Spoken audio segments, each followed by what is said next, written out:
Okay, first of all, who is Mwami? Mwami, it's me. Mwami is the name which I've been given by my parents. And it doesn't have any special meaning, by the way, but it's just my name. And I'm the owner and the founder of the Mwami Green Veggie. Tell me about your educational background. Oh, well, I'm educated. I've got a degree in business administrations and marketing. So it will be so much fun if you ask me why business administration and becoming farmer. It's just like this is what I've been achieved for, and I've worked in many corporate businesses, and I got tired of it and I decided to be a farmer. Why did you choose hydroponics instead of other methods of farming? Why hydroponic? For me, being a bit of an educated woman, I wanted to do something different than what our parents and my parents were doing. So I traveled the world and I ended up being in Israel, and I saw the way they are doing farming in a very small piece of land, and the outcome was so big, and they were doing mostly hydroponic because of the land which they had. It's so small and it's so much economically. They are using very small piece of land, but the outcome was so big. So I said, this is what I have to come and do back home in Tanzania, and then here I am doing hydroponic. Are you the only person, the only farmer or hydroponics farmer in Tanzania? Yes, I am. Yes, I am. I'm the only one. There are people who did it before, like a practice, like something to try on, but they didn't go ahead. Maybe they were not having much more passion about it. So if you want to start hydroponics, what exactly do you need? Apart from a small piece of land, you need the technology.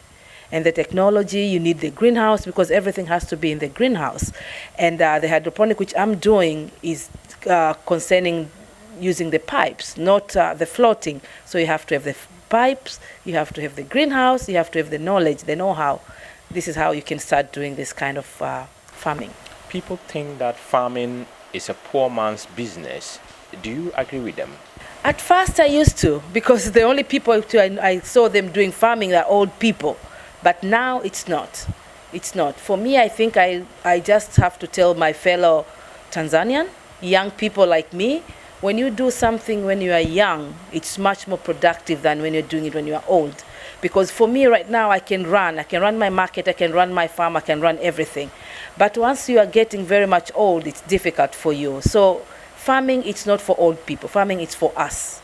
We have to start now. There is no much more employment there for everybody to go and sit in the offices. But farming, that I think the land, Africans, God gave us much more land. We've got much more land to do farming. And the good thing, people, they have to eat. Human beings have to eat. That's a very much advantage of farming. You never go hungry.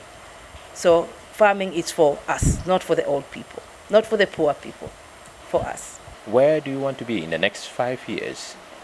I can see myself being all over the world. I want Mwami Green to go all over the world, because now I'm only in Tanzania, but I want to start packing and selling and exporting all over the world. So I see myself going far, because I've got courage, I've got passion, and I can do it. I can do it. Okay, let's look at some of the challenges that you're going through, being in this particular system of farming. What are some of the challenges that you go through every day? There are challenges every day, but the challenge is not very much challenge. I can say there are much more opportunity. The challenge which was there before, we as Africans, we are not used to eat lettuce. Because my hydroponic, what I'm planting is only lettuce. Lettuce is a kind of salad, which you have to eat it raw. So as African, we like our vegetable cooked. So it was a bit of a challenge for me to introduce this kind of vegetable in the market, but now it's not, because most of Tanzania, they know how to take care of themselves, they know how to eat healthy. The other challenge, which it is still there, as I told you, is how to make the hydroponic, the equipment, the greenhouse, the pipes, the system. This is a bit of a challenge, because all of these things are quite expensive to get them here in Tanzania.